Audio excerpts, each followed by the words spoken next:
I like that reason alone. I enjoy it more in Vegas, to tell you the truth.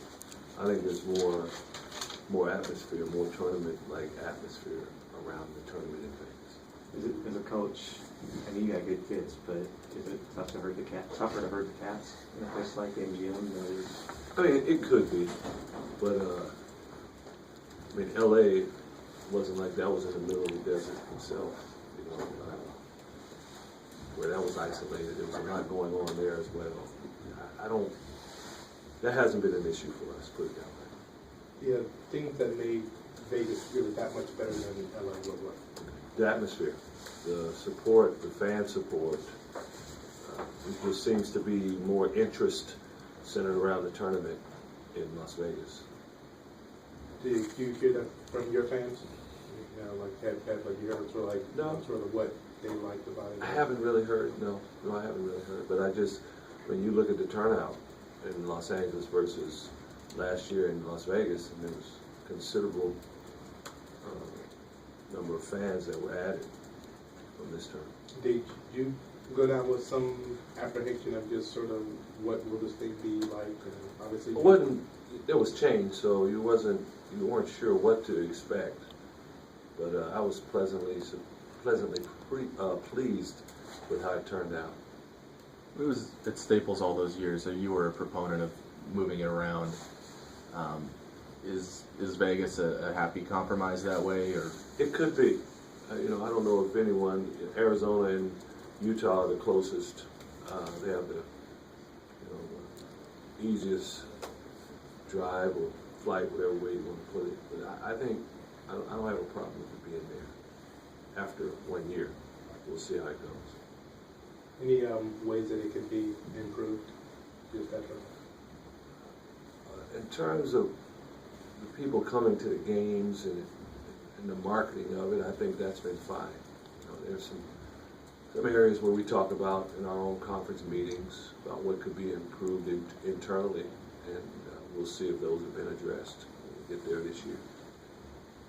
Having the noon game this year after playing 8:30 last year, any preference there? Probably ideal time might be the 6 o'clock time, but noon is fine. There's sometimes you sit around all day and you're anxious, you're ready to get going, but get right up, get right after it. And I just in the 2 meetings against Utah, the first game, you took what from that game? Just what is that? 59-7. It came down to that last shot right in the corner there. You guys really played that play well. Just the thing that you took away from that game was what? I would have to say for both games is that Utah is a very difficult team for us to play against, and they always have been since they've entered the Pac-12. And Coach Kostowiak and his staff do a tremendous job. Those guys are just about every game. And you go down to Stanford on senior day or senior night and lose that game by 1 point and have the ball with a chance to win the game. I think that's something says a lot about that team. Stanford had a lot riding on that game, and Utah went in there and made it close. So they are not an easy team to play against, and it confirmed it the first time we played them, and then it confirmed it again the second time. And the game sort of got away from you the second time because of what? I mean, obviously it was their run, but what sort of led up to that? Turnovers, poor shot selection. I would say those are the main 2 things. Do you look at this as a pretty wide open field for the Pac-12 tournament? Oh yeah, really do. Every game is going to be very unpredictable. He talked, UCLA went into Washington State and lost. We talked about maybe if you beat Utah, you're going to get Arizona. I know we're going ahead, but do you feel some of these teams in the Pac-12 tournament know they've got a spot in the dance lined up, maybe relax a little bit in this tournament? I don't think so. I think there's always something you're playing for. So even when you take a UCLA, they're going to be in the NCAA tournament, but they're still fighting for a seed. They want to see how high they can get seeded. So there's something in it for everyone. So there's not one team in this tournament that's going to say this is not a big deal. We already have as high a seed as we would like, and we're fine. I don't think anyone is approaching it that way. Your thoughts on CJ being second team All Pac-12? Congratulations to CJ. It's the second time he's been able to get it back to back, but very mind-boggling how he couldn't be on the first team. I don't understand that. That's not the first time I haven't understood the end of the season was going such a person. That's no slight on those that were on the first team. I just think that that's a no-brainer that C.J. Wilcox should be on the first team. Is that a case of maybe if you guys had 2 more wins or 1 more win or something, he's looked at differently? Yeah, I mean, we could say that, but I don't. He deserves to be on the first team. That's it. And Nigel? Great. Nigel, I mean, as far as I'm concerned, he was right there for Freshman of the Year.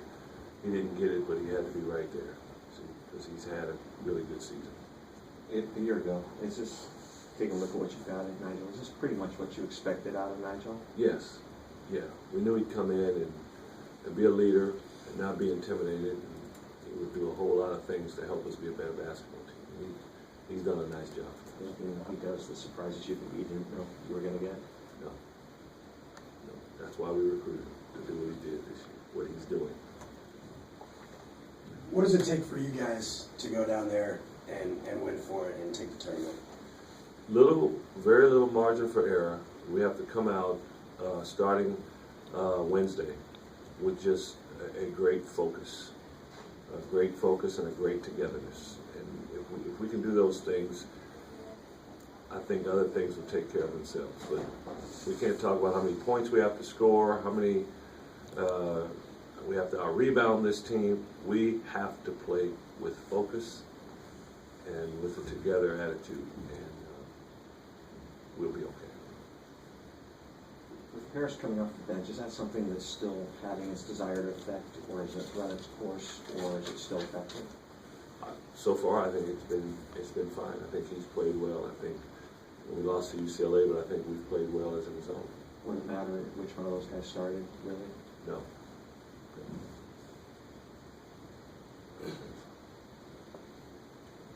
Two guys from your coaching tree, Cameron and Ken Bone, have had kind of tumultuous seasons. Do you like reach out during the season and talk to guys, or are you focused on?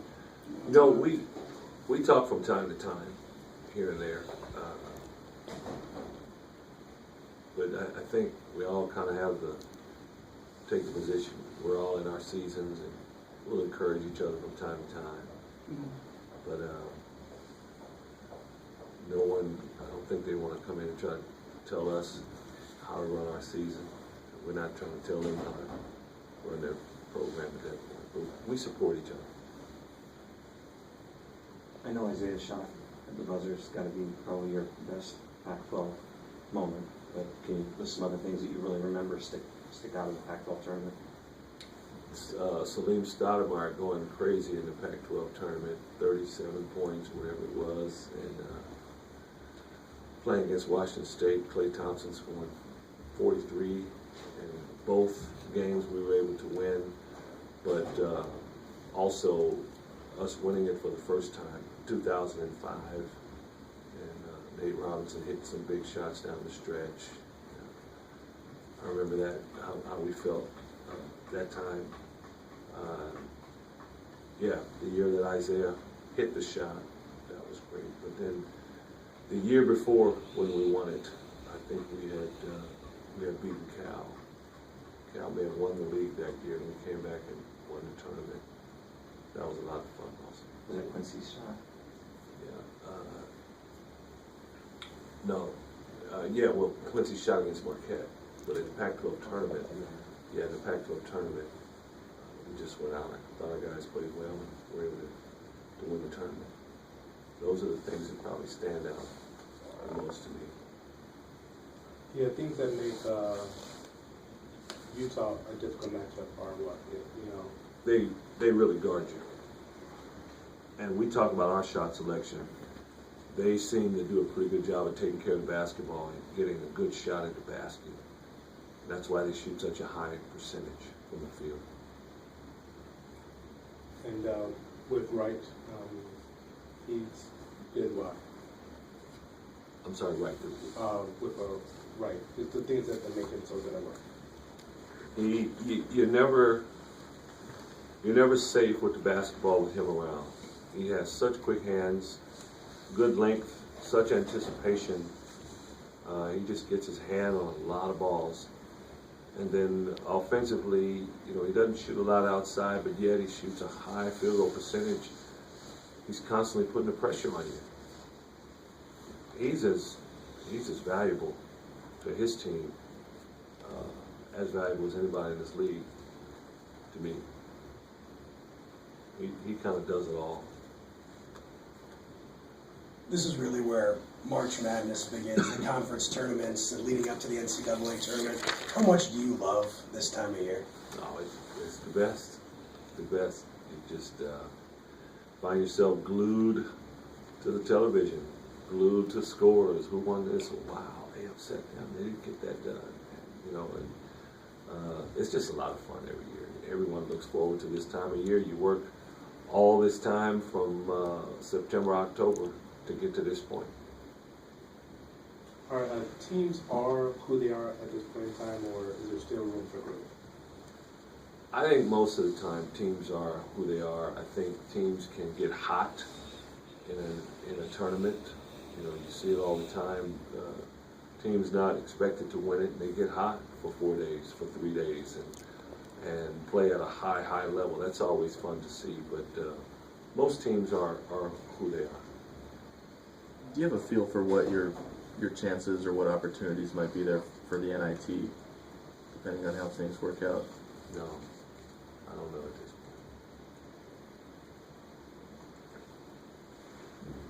point. Anything else for Coach? That it?